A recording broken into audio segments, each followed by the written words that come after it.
안녕하세요. 주제 파악도 못하는 시댁 식구들한테 아주 진저리가 나서 이혼하게 된 30대 여성입니다. 지난 제 결혼 생활을 돌이켜보자면 저도 정말 뭐에 눈이 멀었던 건지, 무슨 영광을 누리겠다고 그런 대접을 받으면서도 꾸역꾸역 버텼던 건지 모르겠어요. 아니, 솔직히 말하면 무서웠어요. 이혼을 한다는 게, 이혼녀가 된다는 게. 제가 얼마나 대단한 사람은 아니지만 그래도 학창 시절부터 결혼할 때까지 저를 부러워하는 친구들이 꽤 있었거든요. 그래서 제가 어디 가서 제 입으로 말은 안 했지만 그래도 나 정도면 괜찮은 인생이라고 생각했던 게 사실이에요. 이렇게 적고 나니까 스스로가 훨씬 한심하게 느껴져서 헛웃음이 다 나오네요. 남편하고는 미국에서 만났습니다. 저는 당시 회사 생활을 하다 뒤늦게 어학연수를 시작한 상황이었고 남편은 석사 과정을 밟고 있었죠. 그런데 저희가 있던 지역이 뉴욕이나 LA에 비해 한국 사람이 많지가 않았거든요. 그리고 아이러니하게도 소위 머릿수가 적으니까 더더욱 한국 사람들끼리 똘똘 뭉쳐야 된다 뭐 그런 분위기였어요. 그런데 저는 다니던 직장까지 때려치고 떠난 어떻게 보면 꽤나 뒤늦은 어학연수였기에 나름대로 굉장히 비장했거든요. 그래서 한국에 관한 건 쳐다도 보지 말아야지. 아주 작정을 하고 갔었죠. 하지만 향수병이라는 거 무시할 게 못 되던걸요? 처음 한 반년은 그냥 거리만 걸어 다녀도 즐겁더니 언젠가부턴 이러나 저러나 나만 혼자인 것 같아서 쓸쓸하고 이런 생활을 2년을 해야 한다 생각하니 갑갑하고 회사는 왜 때려쳤나 싶고 별의별 생각이 다 들더라고요. 아무튼 그때 누가 저한테 한인 커뮤니티를 소개시켜줬어요. 거기 가면 비슷한 또래들을 꽤 만날 수 있을 거라면서요. 그래서 그래 믿져야 본전이지 하는 생각으로 나갔는데 정말 듣던 대로 제 또래가 제법 있는 게 아니겠어요? 그리고 그때부터 그 외로움과 쓸쓸함도 조금씩 덜해져 가더라고요. 하지만 결론부터 이야기하자면 저는 결국 계획보다 일찍 한국에 들어와야만 했습니다. 아버지께서 갑자기 쓰러지시면서 순식간에 여러 가지로 상황이 복잡해졌거든요. 어머니는 아버지가 당장 돌아가시는 것도 아닌데 유난 떨지 말라고 신경 쓰지 말고 계획대로 하라셨지만 그렇게 10개월의 짧은 어학연수를 마치고 한국에 들어와 그래도 다행히 저는 예전보다 나은 조건의 직장에 들어갔어요. 아버지도 금세 건강을 되찾으셔서 예전만큼은 아니었지만 그래도 일상생활이 가능하신 수준으로 회복되셨고요. 그래서 이후로 미국 생활에 대한 짧은 추억은 가슴 한켠에 묻어두고 다시 하루하루 일상을 보내기 시작했지요. 그런데 그렇게 귀국한 지 어느덧 2년이 지났을 무렵 이메일 한 통을 받았는데 바로 남편이었습니다. 한국에 돌아오게 됐는데 가면 만나주겠냐대요? 그때만 하더라도 저는 좀 의외다 싶었지만 한편으론 그래도 나를 기억해준다는 사실이 반갑더라고요. 그래서 그러자 한번 보자 했지요. 그리고 몇 번의 이메일을 주고받은 뒤 마침내 광화문에 있는 한 카페에서 만남을 가졌는데 남편이 저한테 호감이 있어서 언제 한번 데이트 신청을 하려고 했는데 어느 날 갑자기 제가 사라져버렸다고 깜짝 놀랐다는 거예요. 그러더니 이렇게 다시 만나게 돼서 너무 기쁘다며 앞으로도 자주 보자고 그러더군요. 그땐 몰랐죠. 그런 대화를 계기로 저희가 부부의 영까지 맺게 될 줄은. 사귄 지 4년 만에 결혼 이야기가 오가기 시작했어요. 둘 다 적은 나이가 아니었지만 남편이 한국에 돌아와서 자리를 잡는데 꽤 오랜 시간이 걸렸거든요. 남편은 계속해서 금융권에 문을 두드렸지만 기회가 쉽게 주어지지 않았습니다. 그리고 남편은 그런 상황을 좀처럼 받아들이지 못하는 눈치였어요. 제가 자격증이라던가 뭔가 좀 공부를 더 해보는 게 어떻겠냐고 조언도 했지만 들으려고 하지 않았고요. 그러다 결국 3년 만에 제가 지인에게 부탁하여 모 어학원에서 강사로서 일하게 되었죠. 그런데 당혹스럽게도 남편은 생각보다 꽤나 만족하는 눈치였습니다. 그리고 시댁에 인사를 드리러 갔던 날 또 한 번 저는 황당함을 금치 못했는데 그건 바로 어머님이 보여주신 태도 때문이었어요. 어머님께선 저희 친정부모님이 무슨 일을 하시는지 궁금해하셨고 저는 사실 그대로 말씀드렸습니다. 두 분이서 작은 철물점을 하고 계시다고요. 그랬더니 어머님 하시는 말씀이 요새도 그런 걸로 밥 벌어먹고 사는 게 가능하냐시대요. 어이가 없었죠. 하지만 처음 뵙는 자리에서 제가 기분 나쁜 티를 내기도 그렇고 뭘 구구절절 설명하기도 그렇고. 그래서 그냥 두 분 노후 준비는 되어 계시다는 정도로 적당히 대답했어요. 그런데 어머님은 제 대답은 듣지도 않으시고 이 집안 그러니까 시댁 말이에요. 레벨이 다르답니다. 교육자 집안이라고요? 그런데 알고 보니까 아버님은 학교 행정실에서 근무하셨는데 당시 불리시던 호칭이 행정실 선생님이었기에 선생님이다. 그러니까 교육자다 이거였고 어머님은 젊은 시절에 방문교사를 하셨었다대요. 여기서 잠깐 제가 직업에도 급이 있다 그런 얘기를 하는 건 절대 아닙니다. 다만 어머님이 너무 스스로를 시댁 식구들을 과대평가하고 있었다는 걸 말씀드리는 거예요. 게다가 남편에게는 위로 4살 많은 신우가 있었는데 제가 시집 올 때부터 남편과 이혼할 때까지 딱 2번, 그것도 3개월도 안 되는 기간 동안 과외를 했던 게 전부였거든요. 그런데도 어머님은 항상 신우를 전문 과외 선생님이라며 소개하셨으니 제가 다 민망하고 당혹스럽더라니까요. 기왕 신우 이야기가 나오기도 했고 따지고 보면 제가 남편과 이혼을 하게 된 것도 신우 때문이기도 하니 신우에 관해서 이야기를 해볼까요? 일단 어머님은 신우에 대한 자부심이 장난이 아니셨어요. 사실상 12년의 미국 유학 생활의 결과물로 가져온 건 미국 시골 주립대 졸업장이 전부였는데 그래도 어디 가시면 꼭 무려 미국에서 12년이나 공부를 했다면서 엄청난 엘리트처럼 표현하시더라고요.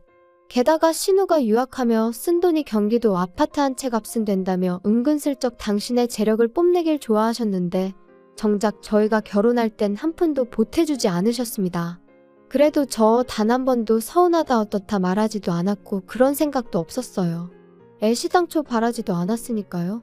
아무튼 잠깐 다른 데로 이야기가 샜는데 저희 신우 말이죠.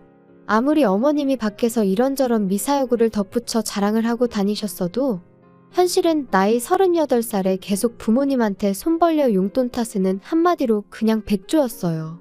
그런데도 어머님은 여자가 이 정도 스펙이면 고스펙이라면서 의사 변호사 같은 사자 사위를 보고 싶어 하시대요? 게다가 그런 와중에 남자 집안의 재산도 좀 있으면서 여자 쪽 재산은 개의치 않았으면 하셨고요. 하지만 여기까지도 까놓고 엄마가 자기 딸을 그렇게 생각하겠다는데 조건 좋은 사위를 보고 싶다는데 그걸 누가 뭐라고 하나요? 그런데 문제는 어머님이 그렇게 딸인 신우를 올려치는 동시에 며느리인 저는 끌어내리기 바쁘셨다는 거죠. 니네 부모는 젊어서 돈 벌어 너 안 가르치고 뭐 했다니? 요즘 같은 세상에. 정말 이해가 안 돼. 그게 무슨 말씀이세요? 저도 배울 만큼 배웠는데 저 잘하는 동안 교육적인 면에서 부모님이 부족하게 해주신 거 없으세요? 으이구 너 바보니? 암만 좋은 대학이어도 한국에서 나온 거는 아무짝에도 쓸모가 없어. 미국이나 일본 같은 나라에서 대학을 나와야 사람들이 알아주지. 적어도 네 신우 정도는 돼야 어디 가서 배웠다 소리를 할 수 있는 거야. 어머님 어디 가서 그런 소리 마세요. 사람들이 무식하다고 욕해요. 무식하다니 그게 무슨 소리야? 내가 뭐 틀린 말 했니? 너 봐라. 어디 가서 미국에서 공부했다고 하면 벌써 사람들이 보는 눈빛이 달라져. 아니 그렇게 대단하면 어째서 아직까지 직장을 못 구한대요? 모르는 소리 하네. 못 구하는 게 아니라 지금 제 수준에 맞는 데가 없으니 안 가고 있는 거지. 그리고 잘난 남자들은 일하는 여자 안 좋아해. 그러면 어머님 아들은 못난 남자라서 저를 좋아하는 걸까요? 우리 아들은 미국 물을 먹어서 마인드가 달라. 어머님과의 대화는 늘 이런 식이었고 이러니 말 그대로 무슨 소통이 가능했겠어요. 그래서 언젠가부턴 막말로 어머님이 뭐라고 떠드시건 간에 그냥 적당히 내내 어머님 말씀이 맞아요 하고는 한 귀로 듣고 다른 한 귀로 흘려버리는 시기였지요. 하지만 급기야 신우까지 나서서 저를 깔보기 시작할 땐 정말 시쳇말로 계급장 떼고 한판 붙었으면 싶더라고요. 올케, 매일 직장 나가는 거 안 피곤해? 정말 너무 지겨울 것 같아. 남들도 다 이렇게 사는데요. 뭐 적응하면 괜찮아요. 아니 그렇게 해서 한 달에 한 1,000만 원씩 벌어? 1,000만 원이요? 농담하시는 거죠? 농담 아닌데? 아, 올케는 한국에서 대학을 나왔으니까 좀 다르려나? 신우의 꼴 같지 않은 대학 부심은 이후로도 하루가 멀다 하고 튀어나오기 일쑤였고 결국 참다 못한 저는 친한 친구에게 하소연을 하고 말았습니다. 그랬더니 한참을 심각하게 듣던 친구가 그 신우랑 자기 오빠랑 소개팅을 시켜줄까 그러대요. 참고로 친구 오빠는 얼마 전에 개원한 피부과 의사였거든요. 하지만 제가 됐다 했습니다. 솔직히 말해서 괜히 신우 골탕 먹인다고 그런 일을 벌이는 건 친구 오빠에게도 못할 짓이다 싶었고, 막말로 그러다 둘이 눈이라도 맞으면 그것도 골치가 아프겠다 싶었으니 말이죠. 하지만 친구가 절대로 그럴 리가 없다면서 한번 자리를 만들어 보라고 성하더라고요. 자기가 오빠한테도 잘 설명하겠다면서. 그래서 며칠 고민하다가 에라 모르겠다 싶어서 신우에게 미끼를 던졌습니다. 친한 친구의 오빠인데 이번에 피부과 개원했다. 결혼 상대를 찾고 있는 것 같은데 누구를 소개해줘야 할지 모르겠다. 그러니까 아니나 다를까 어머님도 신우도 눈빛이 달라지더니 저더러 한심하게 왜 멀리서 찾냐. 신우 자리로 딱이다. 그래서 제가 신우더러 근데 그 오빠가 좀 조신한 여자를 좋아하는 것 같다 한마디 해줬거든요. 그랬더니 자기가 뭐가 어때서 남자 비위 맞춰주게 생겼냐고 저한테 한마디 쏘아붙이는데 진짜 저 근거 없는 자신감은 어디서 나오는 건지 짜증이 나대요. 아무튼 그렇게 두 사람이 만났는데 뭐 당연히 신우는 보기 좋게 차여서 집에 왔고 듣자 하니 아주 대성통곡을 했던 모양이에요. 신우가 또 미국에서 몇 년 살고 대학이 어떻고 하며 잘난 체를 해댔던 모양인데 그 친구 오빠도 미국에서 공부를 했었거든요. 그것도 꽤 유명한 학교에서요. 그러니까 아주 신우가 말하는 것마다 태클 걸고 한마디로 왕재수처럼 행동했던 모양입니다. 제 생각보다도 훨씬 못된 소리도 많이 한 것 같아서 솔직히 신우한테 조금 미안한 마음까지 생길 정도였다니까요.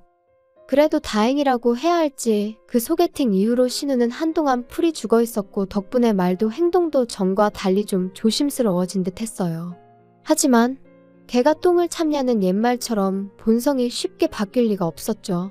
신우의 소개팅이 있고 2달쯤 지났을 무렵 어머님의 생신을 축하하기 위해 온 식구가 모였습니다. 그리고 이런저런 이야기가 오가던 와중에 남편이 뜬금없이 제 사촌오빠 이야기를 꺼내더군요. 남편이랑 사촌오빠가 이따금씩 주식 이야기로 연락을 주고받는 건 알고 있었는데 시댁 식구들 앞에서 이야기를 꺼낼 줄은 몰랐기에 좀 놀랐죠. 남편은 시부모님께 저를 가리키며 민경이 사촌오빠가 사업수완이 보통이 아니다. 이번에 매장을 또 낸다고 하더라. 그리고 저는 괜히 제 어깨가 다 으쓱해지는 기분이었습니다. 그런데 그때 어머님이 대뜸 학교는 어디 나왔냐고 물으시는 거예요. 그런데 저희 사촌오빠가 고졸이거든요. 어려서부터 워낙 차를 좋아해서 고등학교 때부터 차에 관한 기술을 배웠고요. 하지만 사연이 어떻건 간에 그걸 어머님이 들어주실 리도 없었고 저도 뭐 구구절절 설명할 필요도 느끼지 못해서 그냥 고졸이라고만 말씀드렸어요. 그랬더니 저희 어머님하고 신우가 어휴, 아무리 그래도 고졸은 좀 그래. 말이 안 통할 것 같은데. 암만 어디 모임 같은 데 나가서 고졸이라고 해봐라. 사람들이 대번에 무시한다니까. 나는 내가 고졸이면 진짜 우울해서 사람들 만나기도 싫을 것 같아. 아니, 올케네는 왜 다들 자식들 공부를 이렇게 안 시키셨대? 올케도 뭐 대학을 나오긴 했지만 한국에서 나왔고 그것도 난 좀 심각하다고 생각하는데 사촌 오빠는 아예 대학도 안 갔어? 올케 부모님도 그렇고 그 사촌 오빠란 사람 부모님도 그렇고 다들 되게 신기하시다. 이후로는 무슨 대화가 오갔는지 잘 기억도 나질 않아요. 괜히 분한 마음에 눈물까지 나올 것 같았는데 그랬다간 정말 놀림거리가 될 것 같아서 정말이지 손톱이 파고들 정도로 주먹을 쥐고 분만 삭히고 있었으니까요. 그리고 그렇게 집에 도착하니 남편이 기껏 한다는 소리가 신우가 아기가 있어서 그런 소리를 한 건 아닐 거라나요? 어이가 없어서. 설령 아기가 없었다고 해도 나이가 내일 모레면 40인 사람이 할 말 못할 말 분간도 못해? 너도 말을 그렇게 하면 안 되지. 그래도 내 누난데 사람이 뭐냐 사람이. 그나마 요간한 걸 다행인 줄 알아. 그리고 나도 그럼 한번 아기는 없다 하고 웃으면서 신우 속 한번 긁어볼까? 나는 뭐 그렇게 할 줄 몰라서 가만히 있는 줄 알아? 아무리 그래도 너 선은 넘지 마. 우리 누나야. 난 네 마누라야. 넌 너무 예민해. 우리 엄마도 누나도 가식 없는 성격이라 그런 거지. 너 뭐 기분 나쁘라고 그런 거 아니라니까. 가만히 있으면 중간이나 가지. 다른 때는 그래도 눈치라도 보더니 남편도 미쳤는지 헛소리나 찍찍해대고 나중에 한다는 말이 어머님 생신인데 제가 고개만 푹 숙이고 있는 게 너무 얄미워서 그랬다곤 했지만 애시당초 원인 제공은 어머님하고 신우가 했으니 미안한 마음이라곤 요만큼도 들지 않았어요.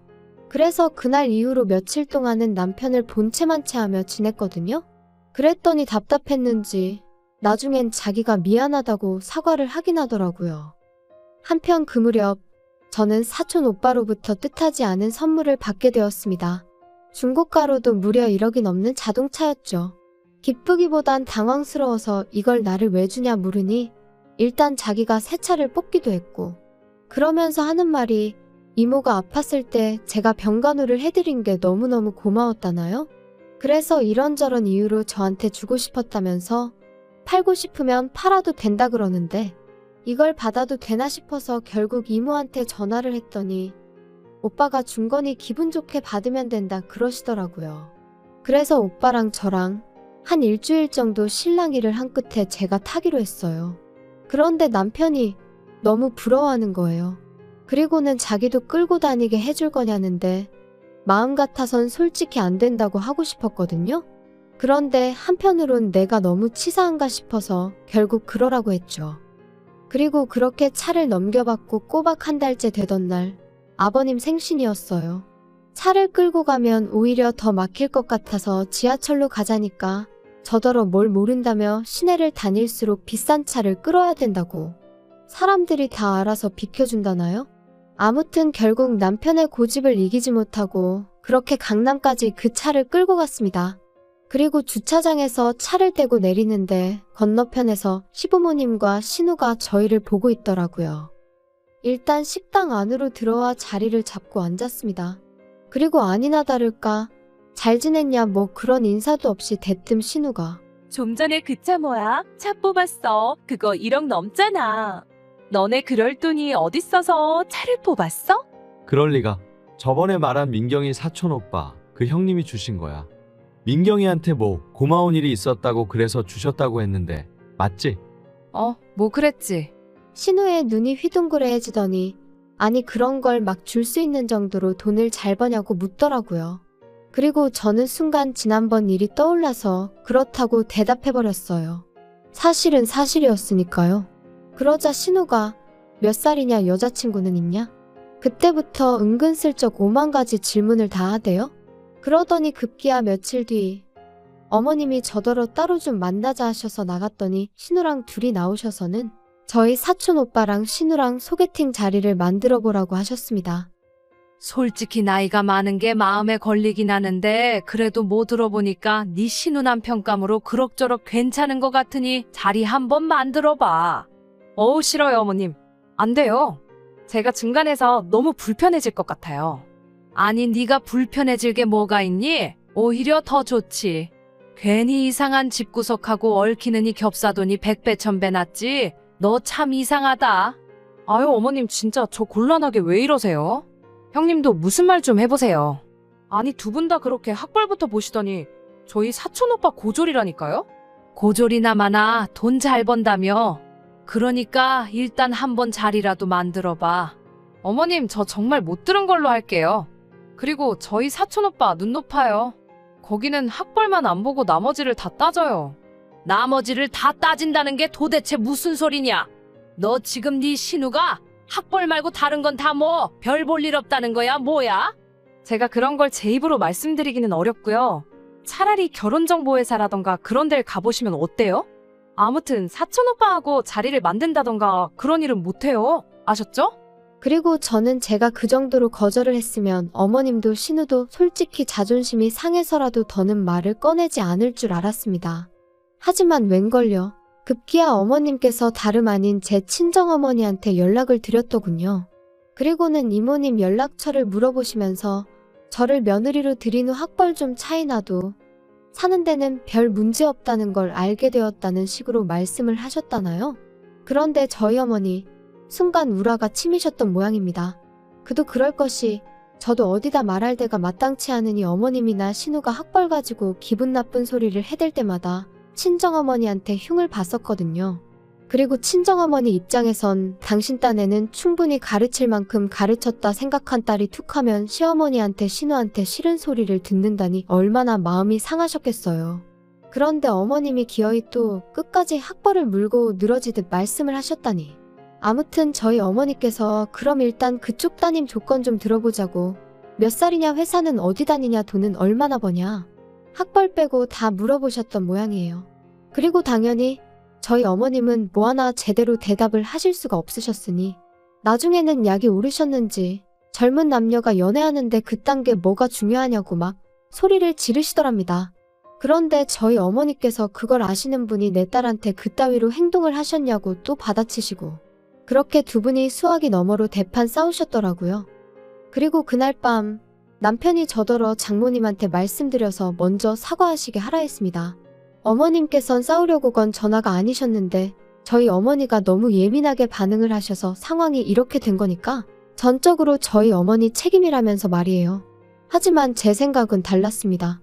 막무가내로 사돈한테 전화해서는 끝까지 학벌을 운운하신 어머님이 이상하신 거다. 그리고 당신은 걸핏하면 의도가 어쩌고 하는데 오해받을 소리를 골라서 하는 것도 대단한 재주라고 비꼬아 버렸네요. 그랬더니 남편이 저더러 심보가 고약하다면서 혹시 자기 누나한테 자격지심 같은 거 있냐 그러는데 어이가 없어서 저도 더는 못 참겠다 싶어서 내가 미쳤냐고, 그 나이 먹고 부모 등골이나 빨아먹는 네 누나가 내가 뭐가 아쉬워서 자격지심을 갖겠냐 했습니다. 오히려 어머님이랑 신우가 다른 사람들한테 자격지심이 있으니까 맨날 학벌 타령이나 하는 거 아니냐고요. 그리고 까놓고 말해서 뭐 얼마나 대단한 학벌이라고 유세냐고 꼴 같지도 않다고 해버렸네요. 그리고 그렇게 한바탕에 막말이 오간 뒤 저희 사이는 급격히 멀어지기 시작했습니다. 솔직히 말하자면 제가 먼저 남편한테 오만정이 떨어져서 그날 이후로는 남편하고 말 한마디 섞기도 싫고 숨소리도 듣기 싫어졌지요. 그래서 조금씩 제 나름대로 거리를 두기 시작했고 남편도 나름 심경에 변화가 있었는지 지난해 여름 자기 짐 챙겨서 본가로 갔어요. 그리고 이후로 3개월의 별거 생활 끝에 저희는 누가 먼저랄 것 없이 이혼하기로 합의를 받고 그렇게 작년 겨울 남남이 되었습니다. 곰곰이 생각해보면 남편하고 저 둘만의 생활은 그렇게 큰 문제가 있던 건 아니었어요. 남편이나 저나 학벌은 큰 관심사가 아니었고 그다지 신경 쓰이는 일이 아니었죠. 솔직히 만약에 제가 학벌에 연연하는 사람이었다면, 아니 능력에 연연하는 사람이었다면 애시당초 남편하고 연애부터 그렇게 오래 하지도 않았을 거예요. 그런데 결혼을 하고 시댁이 얽히니 결국 끝이 이렇게 되어버렸네요. 뭐 다른 분들은 아주 속이 다 후련하다 하시던데 솔직히 저는 후련하기도 하면서 동시에 뭔가 허무하기도 하고 그렇습니다. 아무튼 어머님도 신우도 자기들 때문에 멀쩡한 동생 부부가 이혼남 이혼녀 딱지를 달게 되었다는 것 정도는 지금쯤은 깨달았으려나요? 아마도 그저 제 희망사항이겠지요.